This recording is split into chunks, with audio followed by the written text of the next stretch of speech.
What's up, guys? Welcome back to the channel. I'm Billy Collins. Matt Doge. And we are Magician in the Jock. Yes, sir. I was having a conversation with an entrepreneur, and this is something, we're trying to figure it out.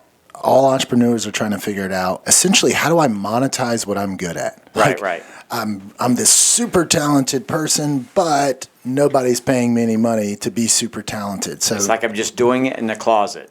yeah, you have whatever.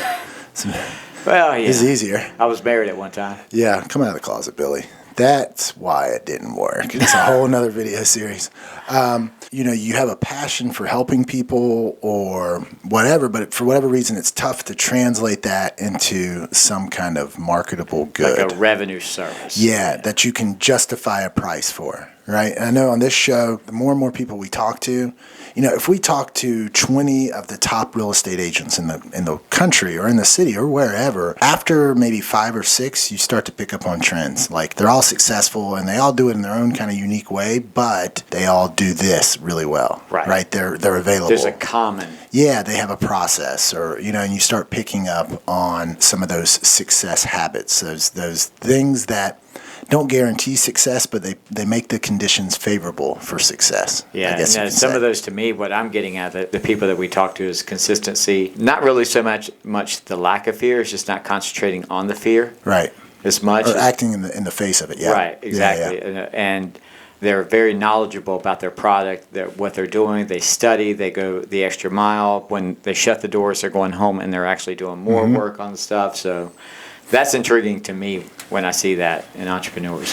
Yeah. Why be average when the marketplace only rewards excellence? Right. We've talked about the 10,000 hours, which for anyone that doesn't know where that comes from, Malcolm Gladwell wrote a book called Tipping Point, and he just studied a lot of successful people, and he found like 10,000 hours was that tipping point.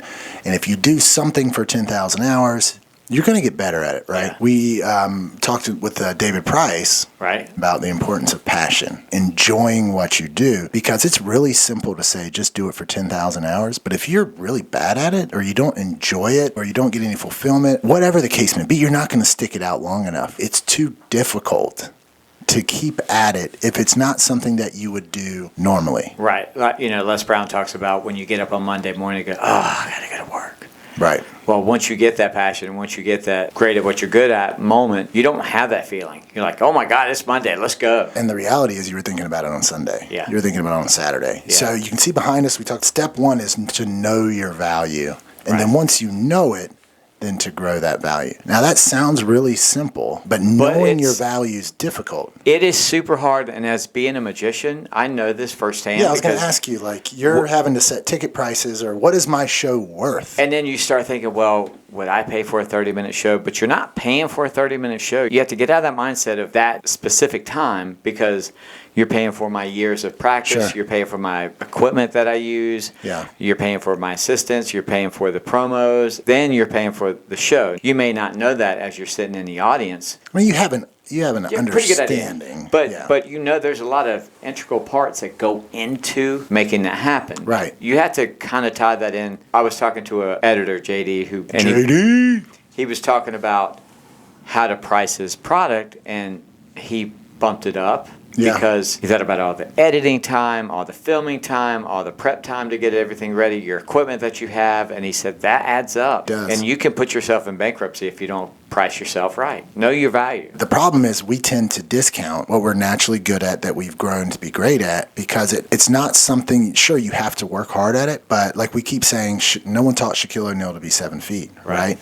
With me, I always had a strong leg for punting. I could always kick it further than other people. Now, I might have discounted that. When I was in the NFL, you get your game checks, you almost feel guilty. The reality is, a lot of times when you're exceptionally good at something, oftentimes people probably value you more than yourself, right? You're too close to it. But when I look at it and say, man, that's really awesome. You're charging how much? You could charge 4 times that. If everyone's buying your product and say, man, that's a steal, well, it's a good chance you're undervaluing what you're worth, and the importance of value. This is huge, and I said it before. To you, these shoes are worth $1,000, and I'm selling them for $100, you can buy that all day. Right. The price is always going to be less than what the perceived value is, if that makes sense. That makes total sense. And I think it's almost that whole discounting yourself. It's like almost like we live on the beach, and we had a lot of people come in and like, oh my God, this place is so beautiful. Dingbatters. I can't believe you guys get to live here. If I lived here, I would be on the beach 12 hours a day, every day. And then you're like, Yeah. I may have gone to the beach 3 times this year. That same mentality of like, okay, well, I can have someone pick a card and I can tell you what card you pick. It's nothing. It's not a big deal. But someone who's never seen me do that Right. or do it, they're like, wow. Right. You know, I got the privilege of filming you do a punt clinic. Mm-hmm. I didn't know there was so much into it, but you do it so flawlessly because you've been doing it.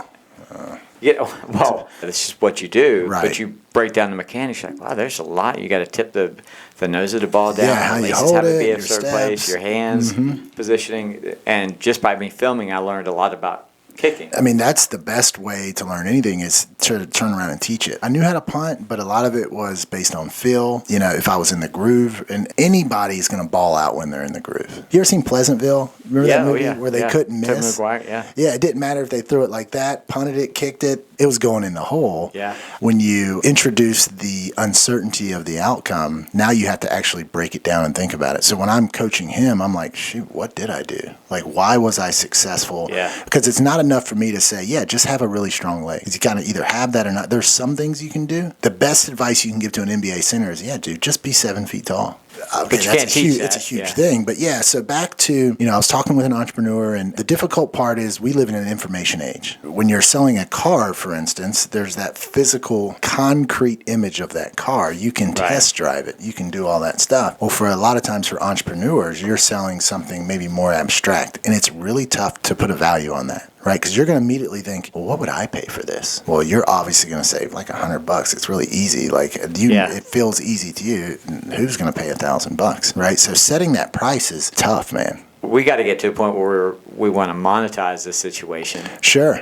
Whether it be through YouTube or whether it be through having people come in and we help them or whatever the case may be. And a lot of times the marketplace is going to dictate what your business is. Yeah. Entrepreneurs will hang out in their garage for 10 years perfecting some widget. You see them on Shark Tank where they go in and they're like, I'm asking for $200,000 for 5% of my company. And they're like, you're valuing this at $4 million? How many sales? Well, I haven't sold it yet, but everyone's going to love it. They're going to love it. There is an aspect of, I love the saying, ready, fire, aim. Mm-hmm. That's kind of what we do with the show. You just got to hit record. Then aim after. More times than not, we get stuck on ready, or maybe we get stuck on aim. We never actually make a decision, and you try to make it perfect and put it out, and you're like, why doesn't anybody like it? Yeah. What? That was a good episode. So if you're an entrepreneur now and you're trying to figure out, what is my value? It starts with, it could be simply, hey, these are $100. And if you're like, you out of your mind, you're not wrong. Your perceived value of those is less than that. Right. Now, those in particular, I would buy for $100. We'll be right back. Cash app. Do you get what I mean? So my job as an entrepreneur is to build that perceived value. Now, we're not talking about being a con man. It's actually got to be worth that. But what if I told you, hey, these are $100? And you're like, no. And I said, well, these belong to Babe Ruth. Okay. Now all of a sudden, the dynamic changes. Yeah, it's got a story involved with it. Oh, there's a background. So they're unique. That's the tricky part. We're trying to figure out what do we do that's unique. We talk about this. Every day with the show. There's not a day that we don't talk or texting or talking or something. Yeah. So it's usually now me we have saying, to put not that. No, I want to put a price tag on it. At some point in time, we want to do this because this isn't free. Not to us, Right. It's free to them. Well, I'm always talking to you, too. We say during the gold rush, don't dig for gold, sell shovels. Sell shovels. If we were getting into this, and here's our strategy, we're going to get 10 million subscribers, then we're going to make money. That's a terrible strategy. Terrible philosophy. There's 10 million people trying to do that. Just because you have 10 million subscribers doesn't necessarily mean you're going to make money from it. And the reality is, we would have known It's not as if you're going to go from 300 subscribers to 10 million overnight. You know, there's got to be, and we're not like fishing for compliments, but we're also pretty realistic. Like, there's nothing based on what we're doing right now that is worthy of that. Yeah. If that makes sense. No, it makes total sense. Yeah. During a gold rush, don't dig for gold, sell shovels. So how could we sell shovels with what we're doing now? Well, since there's way more people trying to make it on YouTube than there are those that know how to actually turn the camera on, that know how to edit, that know how to create a set, the business is not being the YouTube creator. The business is kind of selling that dream of being a YouTube creator. You know, I think media has done really well with that. Yeah. That's their whole niche. And they make content and they teach and all that fun stuff. But we're getting to that point. We're getting experience. Yes. I've said this before. I don't know if I want 10 million subscribers right off the bat because I want to give them a polished product and make sure that down the road as we're getting those people, okay, we enjoy the content. Right. That's why we want to subscribe, not just because we had one viral video or whatever the case like Billy in a thong or something. Yeah. If that's what it takes, folks, I'll do it. Even shave those cheeks, dude. They are. It's kind of like no. I'm talking about the thong cheeks. Oh, dude. Jeez. But yeah, so if you're listening right now, guys, that quote alone changed my life. During a gold rush, don't dig for gold, sell shovels. Prime example, Robert Kiyosaki. And if you don't know who he is, look him up. In this right now, go read Rich Dad, Poor Dad. Go read Cash Flow Quadrant. But he's got a really good way of explaining things. But he's big into like real estate, right? Right. Obviously made good money on that. He took a quantum leap when he said, wait, man, there's a lot of people trying to do what I'm doing, but there's nobody or not many people showing them how to do what I did. So if you're watching now, you are best positioned to help you 2 or 3 years ago. Exactly. I've done that many times where Matt will say, okay, how can you help you 2 years ago? Right. Like what advice? What would you do differently 2 years ago? Yeah. And it kind of gets your wheels turning. And if you met someone, Willie, who's just going through a divorce and is struggling and maybe got a little overweight and is like worried about getting back on the dating market and what my life's going to be over. How am I going to live in a condo by myself? This stuff, you can take him under your wing in a second and be like, look, I'm the proof. Do these things. It's going to happen. And the reason you're best positioned to help that person is because you have credibility in it. Yeah. You have credibility, which is both the marketplace is going to give you credibility, but also you're going to give yourself credibility. You can bullshit you can't bullshit the man in the mirror. You are qualified to help that. Yeah. Now you're not qualified to help, I don't know, whatever, like someone that wants to make it to the NFL draft, right? Yeah. Now you could probably say some things, bench press and do all this stuff, but you don't have that credibility. Which you do. I mean, you've been there, you've done that. Yeah. So that's why we are the magician and jock kind of differential. Even though I could teach people how to do magic, and eventually probably will do that at some point. You see how you discount that though? So guys, if that app, we discount I do that. Yeah, and I liken it to someone that goes on a big weight loss journey, right? Let's pretend you're 400 pounds right now.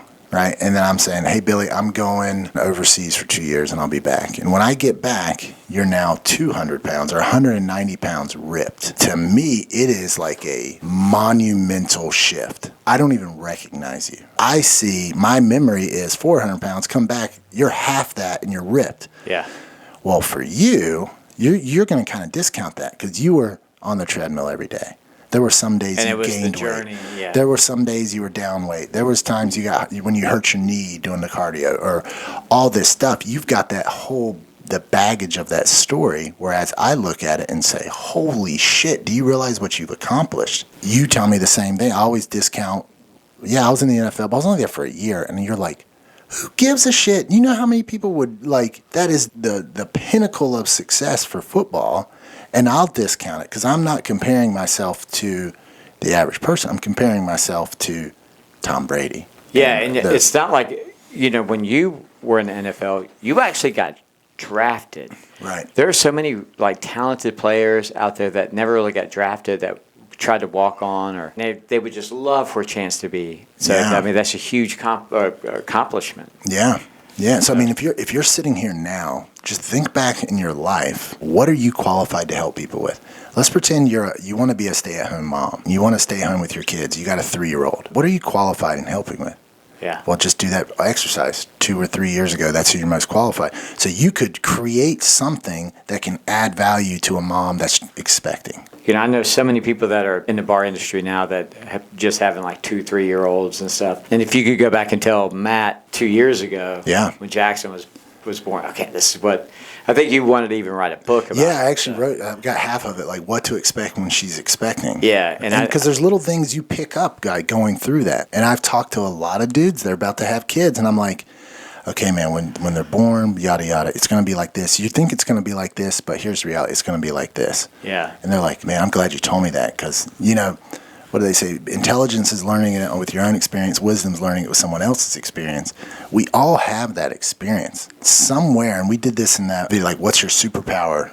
But basically, what are you the after picture for somebody else? Right. When they look at you, like, that's what I want to be like. And whatever that is, whether it's making money, how you look physically, figure that out. That's know your value. And then start to market it. Yeah. Prime example would be you, because I think you spent a year in the NFL, got drafted. Right. But you have gotten so much mileage out of that 1 year. You've taken it and you've... Yeah, almost unintentionally, too. The marketplace has been telling me, like, dude, it's amazing. Look, that's awesome. You're in a crazy fraternity. Who cares if you're there for a year or 10? You've taken that and you've run with it. That's what I think anyone should do if they've had some sort of setback or any kind of a success story. Run with it. Try to monetize it better by knowing your worth, like we're talking about, and really taking that aspect. Say, okay, well, I did lose my house, but this is the steps that I took to get my house back. Right. Here's why it was a blessing in disguise. Right. So that's a simple thing you can help people with. The average person, we talked about, kind of fake it till you make it. Is that a real thing when we were talking with David Price? And there is some of that, but at the end of the day, you're going to call BS on yourself. You're going to feel like an imposter. I remember years and years ago, I was meeting with a woman. She's like a professional networker. She was really good at connecting people, and she made it into a business. And I told her, man, I just want to work with entrepreneurs. I love the growth mindset. I love the creative, love it. And she said, man, I get that, but you need to become the entrepreneur that you want to one day advise. And she was basically saying, like, put your money where your mouth is. Yeah. We want to skip over that a lot. We want to go right to it. Yeah, we want to go right to selling shovels, and we've never dug for gold ever. Now, when you say monetize that, in your head, what does that mean? Because I know people have come up with the channel. They're like, why are you guys doing this? How are you monetizing? That's like a LinkedIn buzzword. For me, monetizing is to add value to it and get value out of it. Whether that be... Someone says, here's my money, take it for something. Exactly. Whether it be through sponsorships, whether it be through AdSense, whether it be through branding, or on top of that, I get some sort of value out of people going, oh my God, I just saw your channel and it was fantastic. You guys were great. But you have to have that. If everyone's saying the channel sucks, first of all, if everyone said that, nobody would be watching it, wouldn't know you existed. Right. We're knocking on the door of 15,000 views. So that's a pretty big step for us. We'll take it. I mean, because we're fighting against, and this is what every entrepreneur has to fight against, that obscurity epidemic. Yeah. Nobody knows you. If 10 million people knew Billy was a magician, how much more valuable you could have $200 tickets instead of whatever 30, it is, where you're just trying to convince people to watch a magic show. Right. Just by name association alone with it. Yeah. So, and then that's kind of what the validation part for me is a good way to monetize. For myself. Yes, because you get fulfillment out of that. And it's a very good way to fuel the desire to keep doing the channel. And I think a lot of people, for them, that's enough, right? On social media, there's a ton of vanity metrics. Likes, comments, you're awesome. You're the man. You're the girl. Keep it up. And it gets icky when they think, because we're so used to everything's being for free. It gets icky when they try to put a price tag on it. Oh, you just ruined our relationship with your audience or whatever. But the reality is you're not paying your damn mortgage with likes and subscriptions. Exactly. If we had 10,000 subscribers, hey, that sounds great. They're not going to buy a new mic. Yeah, exactly. Exactly. So you got to get that. When it comes to viewers and when it comes to subscribers and it comes to the value of that, I mean, at some point we are going to ask for money. For me, not to get off on too far of a tangent, but I think it's been so taboo for people to ask for money. I think it's okay to ask for money. I just, it's like, oh, you should do it for the love of it. Well, love sometimes doesn't pay the bills. No, it never does. Go open a restaurant and say, Hey, it's free, and look, whatever you want to pay for it, just Yeah, it's like we just love being in the weeds and yeah, yeah, and when we talked with going back to David Price, but he brought it. He had so much, good so much stuff, wisdom. When you give things away for free, they're not really that valuable, yeah. and at least in our mind, right? When you pay attention. When you pay attention. So when I think of any expert in my life, like let's say I brought you in, you're going to help me set all this up.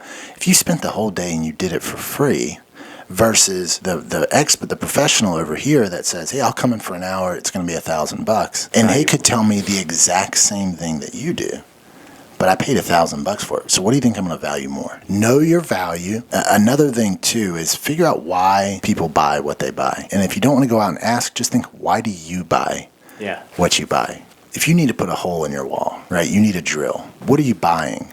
You're not buying a drill. You're buying a hole in the wall. Yeah. We're not buying a fancy microphone. We're buying the audio quality. Yeah. It just happens to be this. If we could do it with our own voice and it sounded just like that, hey, we wouldn't need it. These wouldn't be valuable. This beautiful face. Yeah, there's a big difference between this and this.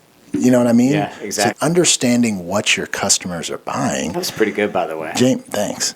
James Cummings said that. He's like, we're not selling haircuts. After someone leaves, they feel better about themselves, right? We're selling that experience. Yeah. We're selling self-esteem. You're selling that stuff. When you start thinking of that, sure, it's abstract, but that demands a higher price. And on that note, going back a little bit about pricing yourself, look, there was a time where I had people asking me for advice on how to set up their bars or their kitchens for their restaurants or how to flow with the traffic of coming in and out. And then some guy asked me, said, well, how much is it for a day for you to come in? I said, $600 and I can set up everything for you. And he's like, $600? I'm not doing that. It's like, can you do less? I was like, no. Right. I'm not going to discount my value. One, I didn't really need that money. That wasn't my job. Two, what experience that I had is going to make that $600, you'll 10x that in a week. Mm-hmm. And you're balking over $600, which is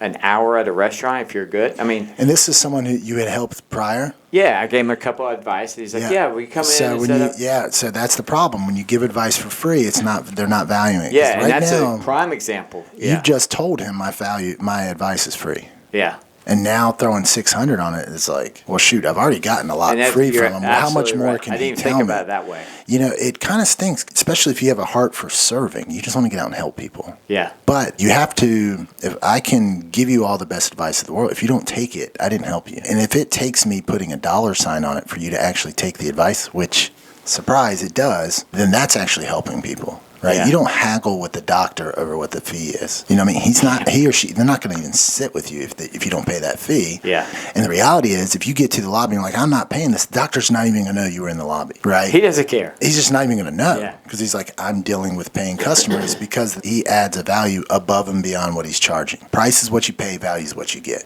I think I shared the story with you before about the jewelry store. I was talking with a mentor in business and they were like, Matt, if you charge this for whatever your services you're offering, like what number feels uncomfortable for you to charge? And let's say I said, $1,500. He goes, good, double it. And I'm like, what? And he was talking about how we discount our own value. There was this story about a jewelry store, right? And the manager or the owner was about to go out of town, and there was this one display of jewelry that just would not sell. Nobody would buy it, and they needed to get rid of his inventory. You've worked in inventory. Eventually, you're like, if we just get my money back, fine. You had a surf shop, like, all right, we paid $10 per shirt, sell it for $10 so we just don't lose money. The owner of that jewelry store was thinking the same thing. He and jewelry is famously for inflating the price. Yeah, exactly. But he told the manager, hey, I'm going out of town for a week. Mark this display off, 50% off. Just get rid of it. I'll see you later, right? I'll be back in a week. Fast forward a week, the owner comes back and sees the display is not there. And he's like, hey, what happened to that display? He's like, I sold it all. We sold it. And he was just like,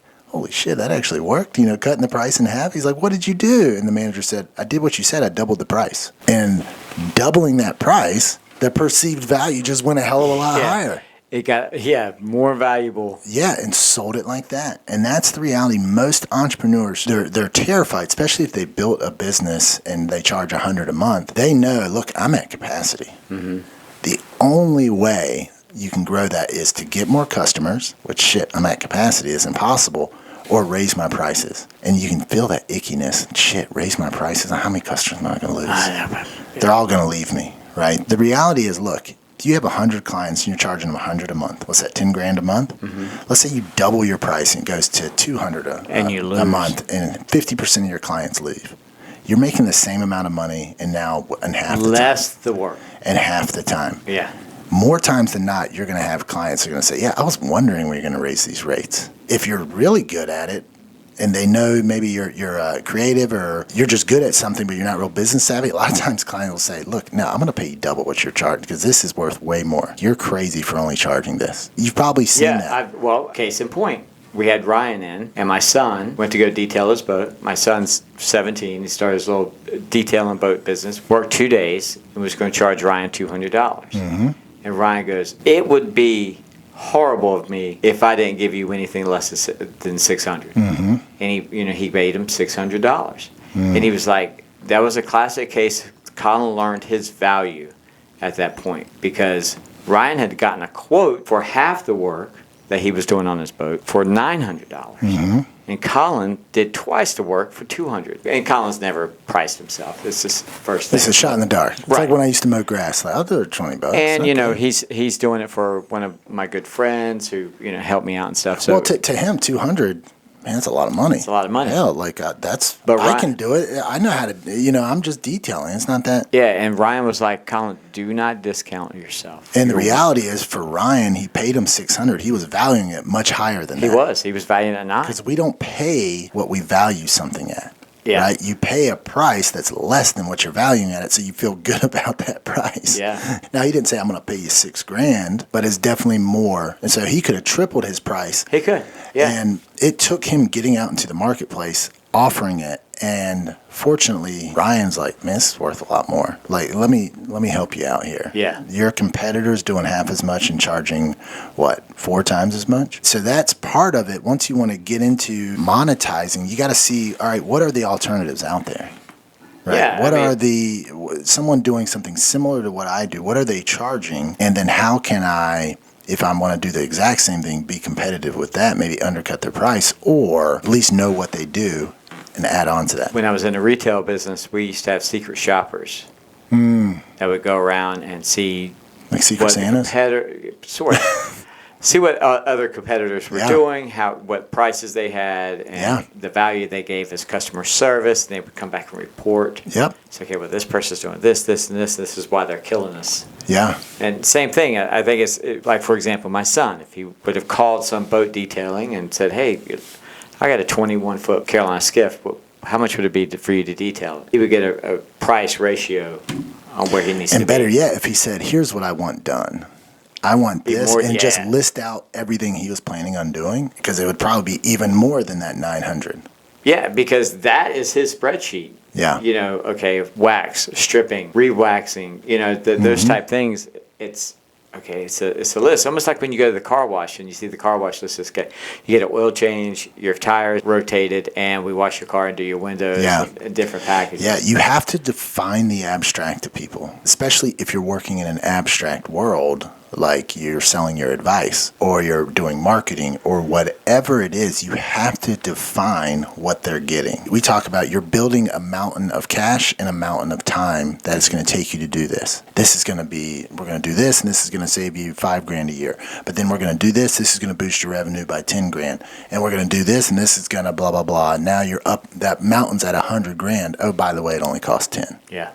Well, suddenly $10,000. Kidding me? I thought you were going to say 90. Yeah. Or really, what they're saying is he's going to charge me 100 for it. Right. Right.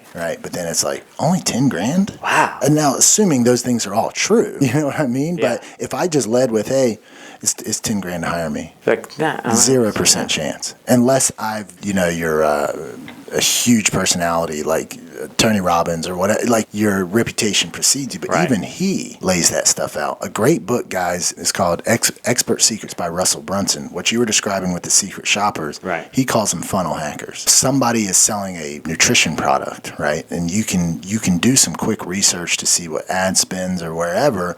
You get your billfold out, as my dad calls it. You get your wallet out, buy their product, and see what steps they take it down. In funnel hacking, he said, just do the exact same thing. Success leaves clues. You don't need to reinvent the wheel. Yeah. When I see people that undervalue themselves like that, or when I see people that overvalue themselves, especially in the magic world, somebody will, I learned 4 tricks, and then they'll go out to a restaurant and say, yeah, I can do this, and I'm going to charge you $100 an hour. You have no credibility. Do they get it? No. So if they don't get it, the marketplace is going to slap But here's them in what the face. happens is that now anyone that comes following them, it's like, okay, well, what's your expertise? And they start learning. So that's how the market will dictate for that restaurant. Yeah. And for the magician, they're going to put their time in. Yeah. Like you were saying, you got to get those accolades to make sure that you can get paid what you want to get paid. Yeah. And that's only going to go up by doing the countless hours of work, putting in the effort, doing some free stuff every now and then, Sure, just to get the experience about it. Because you need to see, like, is this entertaining? Like, if I can't entertain you here with a trick, well, I'm not going to get on stage and entertain a whole crowd. Exactly. That's what I was saying. A lot of times the marketplace will dictate what the business is. And guys, look, if I say that I'm a magician, don't ask me if I'm going to do a balloon animal, because I'm not a clown. Okay? Make me a bicycle, funny man. I mean, for the love of God, if I get that, I get that of it. Can you make balloon animals? Yeah. No, I don't do that. Well, why don't you learn? I will make one, and then See, they will not he won't like do it. what it takes for success. I just don't like balloon animals. I can do a balloon animal. I can do a tube. I can do a snake. Yeah, that's right. But yeah, so success leaves clues. If the magician that you're just as good as is charging twice as much as you, he's twice as valuable as you. Yeah, and I'm lost out. If you're not charging anything, you're not worth anything. You're telling people what you think you're worth. Yeah. So I think a big thing, guys, is figure out what your value is, how you add, what is that hole in the wall that you're selling for people? What is that problem that you're solving for them? And then figure out how important that is to them. And find a way to put a price tag on it. Yeah. And on top of that, if people balk at it, they're probably not your customer anyway. Yeah. Because there's if everybody balks at it, okay. Yeah, but if one or two, if you know that you're going to get, if I do a show and I charge $600 or $500 for a show, Mm-hmm. and the next week someone says, I can't, $500, can you do it for $100? No, I'm not going to hire you. I just fired you as a customer. Yeah. Because I just got that. They're My value testing is you. out there. Yeah, it's a game. It's My job is to try to get that ticket for as cheap as possible. Yeah, and that's not going to do it. So, Yeah. stick to your guns. That's the thing is, especially when you're starting out, you just, can you fog a mirror? You'll discount yourself forever. You'll do it I'll work for free I can't tell you how many clients I've done so much free work for, and then they went into witness protection. They're like, where are they? I thought we had such rapport. I read about that. The problem was I didn't charge for what I was worth. And by me not charging it, I'm telling them I'm not worth anything. Yeah. It's free. Or it gets actually kind of weird because they're thinking, this guy, he's in an office. He doesn't work for free. There's going to be there's going to be a catch somewhere. It's like if your doctor, the only time you ever spent money was on a prescription, you're going to be like, man, what kind of kickbacks is he getting on that prescription? Mm-hmm. It's so know your value, ask around, ask people, what am I good at? See what problems you're good at solving and what the type of people that come up to you. You've mentioned you've had people coming up asking about getting in shape around your age. I told you, I'm like, dude, the marketplace is telling you what they're basically saying. Take my money. They wish they could just give you their money and you can give them whatever they want. The magic pill. The secret that somehow you figured out that they can't do. So it's, keep your ear to that. And also, that's why it's good to have others around you that can kind of reinforce your value. Yeah, no, and that's I'm blessed to have you because you do that for me. And by the way I lost the weight, and I was joking around, is because I have to sit next to him, and I don't want to look like a. But no, you look great. But compare yourself to 3 years ago. Yeah. There's way more 3 year ago Billies than there are current day Billies, right? And the Billy 3 years from now is going to look back and say, who was that guy? Like, you're going to be so much farther advanced. Once you figure out what you're good at solving, what hole in the wall that you can help people with, now we got to figure out how to market it. Marketing is extremely difficult when you don't have a defined person you're marketing to. There's so many people with such big hearts that think they can help everybody. You can't do everything for everybody. Reality is you can't do anything for everybody. You really can't. And if you're trying to charge upper level prices or whatever, you gotta get specific. You're not going to go to your general practitioner for open heart surgery. Going back to the channel, that's what we are doing is finding your niche. And it's harder. It's simple. It's not easy. Yeah. So, and that's we're doing. We're kind of downsizing of some of our content. Instead of just throwing a bunch of spaghetti noodles at the wall, seeing what sticks, we're kind of seeing a trend. So we're going to do fun things and all that. But for the most part, is for people to find value, motivation to do what they need to do for them to be successful. Coming from a small town, or the fun things. It's great, but again, I go back to that when you're buying a drill, it can be on a really cool display with this, that person that's sitting outside. The wavy. That's all great. No one cares about that. Is it going to put the hole in my wall? Yeah, exactly. Right. I'm not going to buy that. Like, hey, they're the same, but this one's got this really cool. The font on the background of this is way cooler. No, people are going to watch. I mean, just think about why you watch Think Media. Yeah. It's because you get something out of it. The moment you stop getting anything out of it, you're gone. Yeah, because at the end of the day, entrepreneurship is solving people's problems for a price. Mm-hmm. It is. I think it's part that, but if you get stuck in that, that's all you think of. You're letting your customers dictate. Think of Steve Jobs, right? Steve Jobs, could you argue he solved problems? He solved problems we didn't know we had. Yeah.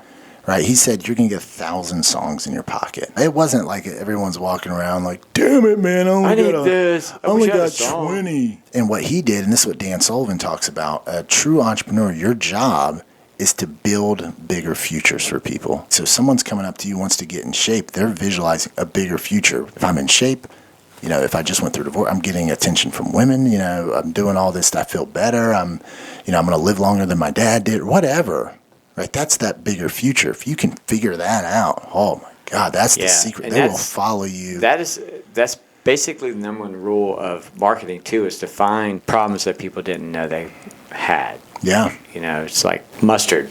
I didn't know I would like mustard on my hot dogs, and now I do. The French has solved that problem for people, but that's basically what. Yeah, and it's also, you have to figure out, for a lot of us, your clients have a triggering event. There's something, because it comes down to timing. If you're selling, I don't know, something, AARP memberships, like you can market the hell out of me. But if I'm sitting here 30 years old, I'm 20 years from needing to go on AARP. I'm not. It's silly. So there's a difference. When people think marketing, they think like the Coca-Cola commercials. And that stuff, they're just doing that to keep the name recognition, right? But for the smaller entrepreneur, you got to pinpoint what is that thing that you help with. What is your target audience? And you can always move them down the funnel later, but you got to figure out what is the one thing I can help solve for you right now that will get in the door. It's like dating, right? You're not going to, you need to get coffee before you talk about the picket fence and getting married and all that stuff. And that's the tricky part. And it just comes from, number one, knowing your value, growing your value, but also listening to your clients, your customers. Like, you ever clicked on something and people are like, how did you find us? Have you seen those little things up? They're trying to see. And if 99% says, we found you from the video where you were helping us build bigger biceps, you're like, I'd be an idiot not to do more videos on doing bigger biceps, so it's that finding your way. Guys, hopefully this was helpful. It was kind of an off the cuff video. Let us know though what you think the value we bring. What do you want to hear more of? Yeah. If you need any either counseling or, I wouldn't say counseling, but consulting on, maybe you want to start a YouTube channel, or maybe you have a business idea and you're trying to figure out how do I create content around it, let us know. We're getting those. Yeah, we're getting those requests a lot offline, but we'd love to hear from you guys there. Exactly. And guys, if you want to pay us for something, pay us by subscribing to the channel. Hit that notification bell. Smash the like button. Thank you so much for checking out this video, and we'll see you next time. Peace.